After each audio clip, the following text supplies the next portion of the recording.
त्याच्याशिवाय दुसरा कोणी नाही, म्हणून ते शिवदास माऊली सांगायला लागले. आता पुढला का अभंग काय? आशयनी शयनी भोजनी गमनी. बघा आता ती कसं आता बघा, म्हणजे आसनी शयनी, आसनी म्हणजे बसलेलं, आपल्या बसलेल्या आसनावर, शयनी म्हणजे झोपलेलं, झोपल्यावर, भोजनी म्हणजे जेवताना किंवा जेवण्यामध्ये, असनी शयनी भोजनी गमनी.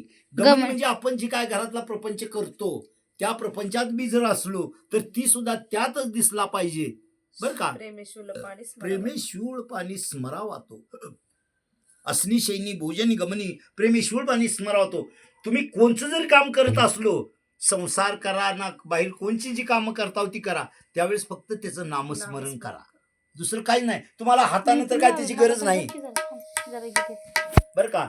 आम्ही कसं छान छान पुढे त्याचं काय, असनी शैनी भोजन गमनी प्रेमेश्वर पाणी स्मरावतो, असा ध्यास लागता जागृती.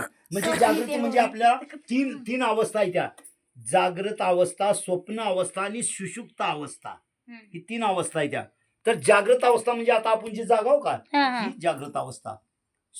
स्वप्न अवस्था म्हणजे झोपीत असलेली, आणि सुषुप्त अवस्था म्हणजे ती लई त्याच्या पलीकडली आहे, ते आपल्याला बी कळत नाही, मला बी तुम्हाला तर काय कळणारच नाही, बर का. हा मग ती काय म्हणते, ऐसा निज ध्यास लागता जागृती, स्वप्नी नाही, त्याचं नामस्मरणाचं छंद लागावा लागतंय. स्वप्नी नाही काय, स्वप्नी ही ते स्मृती सहज आहे, म्हणजे स्वप्नात पण ते सहज यावे. हा ते नाही काय म्हणते, असनी शैनी भोजनी गमनी प्रेमी शूळ पाणी स्मरावतो. शूल नाही, शूळ आहे, आहे का बाबा, नाही शूल तिथं शूल केलंय काय, त्या दुसऱ्या याच्यात शिवपाठात शूळच आहे जास्ती तर. शूळ पाणी स्मरावतो, ऐसा निध्यास लागता जागृती, स्वप्नी ती स्मृती सहज आहे. स्मृती म्हणजे काय, आपल्या मनातली जागृत अवस्था, स्वप्नात बी असलं तर ती जागृतच्या वर असावी, कळलं का कसं. हा म्हणजे आपण म्हणजे आठवतो, म्हणजे ती आपल्या स्मरणात राहावी. हा सारखं स्मरात, सतत चिंतन ध्यास, तसंच का. काय पुढे बरोबर आहे का? सुषुप्त सुषुप्तीत सुषुप्ती जीव होय शिवलीन. ज्या वेळेस तुम्ही त्या सुषुप्ती अवस्थेला जाल का नाही, त्यावेळेस जीव होय शिवलीन, त्यावेळेस जीव आपला त्या शिवामध्ये मिसळलेला असते. सुषुप्त अवस्थेत ज्यावेळेस ती माणूस जाईल त्यावेळेस आपला जीव त्या शिवामध्ये एक विलीन झालेला असेल, त्यावेळेस आपल्याला असं वाटणार नाही की आपण काय करलो, ह्यालाच म्हणायचं स्मृती किंवा स्मरण, स्मरण चिंतन. बरोबर आहे का. नसोनी स्मरण स्मृती असे, नसोनी स्मरण स्मृती असे, स्मरण नसलं तर स्मृती असणार, म्हणजे आपल्या आठवणीत आपल्याला आठवण राहते. ऐसा निजास लागा जागृती स्वप्नी ती स्मृती सुसुप्ती होय शिवलीन, नसोनी स्मरण स्मृती असे. शिवदास म्हणे हाची शिवयोग असे शिरोभाग साधना.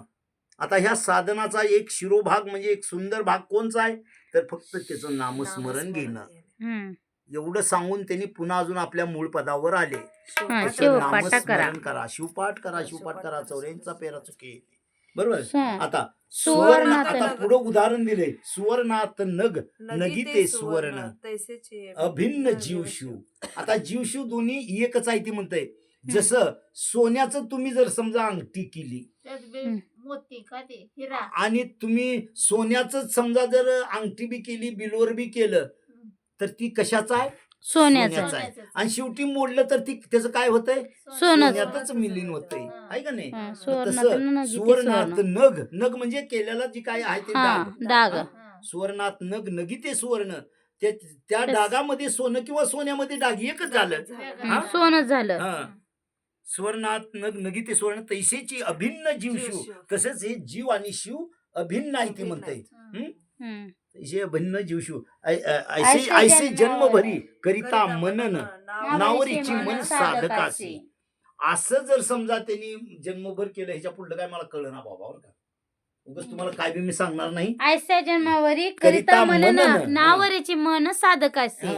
म्हणजे साधका नावरीची मन साधकासी म्हणजे साधकाला सुद्धा काय म्हणतंय वाटतंय थांबा, ऐसे जन्मावरी, ऐसे जन्मभरी करिता मनन म्हणजे असं जर जन्मभर आपण त्याचं चिंतन मनन केलं, चिंतन केलं, तर नावरीची मन साधकाशी मग त्या साधकाला काय त्याचं काय आवर राहणार नाही, मन आवर आवरत नाही म्हणते काय. हा शिवनाम घ्यायला आवरायचं नाही. पुढे काय म्हणते बघू. शिवदास म्हणे अंतरितो अंतरितो ऐसा असूनी विचार स्मरे स्मरे निरंतर शिवाशी शिवशी जो. जो. अंतरितो ऐसा असूनी विचार. अंतरी म्हणजे अंतकरण, ती चतुष्टी काय तर आहे ते अंतकरण, पुन्हा काय काय आहेत ते अशी नाव शास्त्रामध्ये. तर त्या- अंतकर म्हणजे आपलं आतलं मन, हा, ते त्याच्यामध्ये अंतकरण. तुम्ही शिव अंतर्मन. अंतर्मन हा, त्याचा शिवाचा विचार करा. हा. आणि पुन्हा काय सांगितलंय की स्मरा निरंतर शिवाजी हा, इथं. म्हणजे मनापासून आत्म्यापासून अंतरितो तुम्ही ऐसा असूनी विचार. शिवाचं नाम स्मरण करा हा, असं अंतरितो सांगतोय. ऐसा असूनी विचार स्मरे निरंतर शिवाशी जो. हा. तयाचे ते मन होत असे नाही काय नाही, नाही. शिवदास म्हणे तयाचे ते मन शिवदास होत म्हणे असे तयाचे मन ते मन. शिवदास म्हणे तयाचे ते मन होत असे मन शिवकृपे. शिवकृपे. ती त्या महादेवाच्या कृपेनंच ती त्याचं मन जी काय आहे ती त्याच्यामध्ये विलीन होतंय किंवा त्याच्या कृपेनंच समजा एक ऐक्य होतंय असं सांगण्याचं तात्पर्य. हम्म. बरं का. मोठा शिवपाठ करा, शिवपाठ करा. 84चा पेरा चुके नाही. आता पुढे काय. अन्न आच्छादन. अन्न आच्छादन सुख दुःखाधिक. अन्न म्हणजे काय आपलं खाण्याचं अन्न. अन्न आच्छादन म्हणजे काय आपण लिहितो नेसतो घे. आच्छादन म्हणजे हीच की पृथ्वी, पृथ्वीवरली ज्या वरला आकाश खाली पृथ्वी. हा ह्यालाच म्हणू का आपण आच्छादन. अन्न आच्छादन सुख दुःख अधिक.